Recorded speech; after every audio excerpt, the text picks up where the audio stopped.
क्या आप जानते हैं कि कलयुग में धर्म केवल एक पैर पर क्यों खड़ा है? और क्या आप जानते हैं कि इसका संबंध हमारे घर के वास्तु से भी हो सकता है? इसके पीछे छुपी है एक अद्भुत कथा, ब्रह्मा और नारद की। सृष्टि की शुरुआत में ब्रह्मा जी गहरे ध्यान में लीन थे। उनके ध्यान से 7 महान ऋषि प्रकट हुए।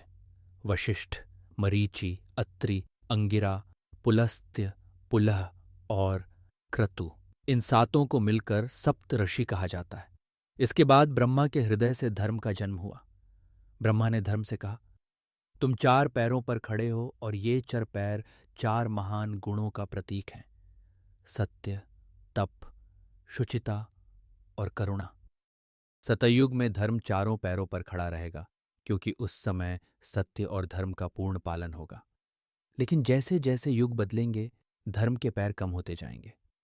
त्रेता युग में धर्म 3 पैरों पर रहेगा। द्वापर युग में धर्म 2 पैरों पर खड़ा रहेगा और कलयुग में धर्म केवल एक पैर पर रह जाएगा। इसी समय ब्रह्मा के पुत्र नारद मुनि प्रकट हुए।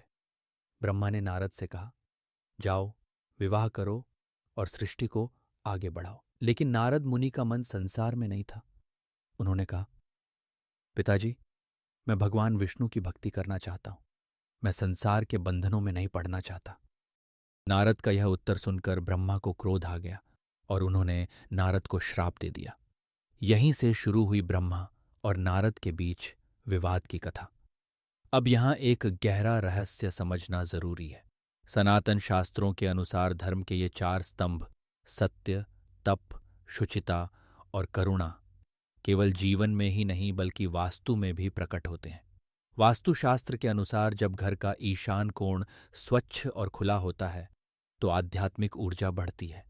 अग्नि कोण संतुलित होने से शक्ति और उत्साह बढ़ता है। घर की स्वच्छता और संतुलन शुचिता को बढ़ाते हैं और सकारात्मक ऊर्जा, करुणा और प्रेम का वातावरण बनाती है। इसलिए सही वास्तु केवल भवन का निर्माण नहीं बल्कि धर्म और ऊर्जा का संतुलन है।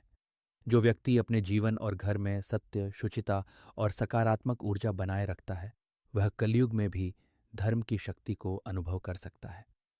अगर आपको ऐसी ही सनातन ज्ञान और वास्तु विद्या से जुड़ी रहस्यमयी बातें जाननी हैं, तो वास्तु विद्या चैनल को सब्सक्राइब करें और कमेंट में लिखें, जय सनातन धर्म।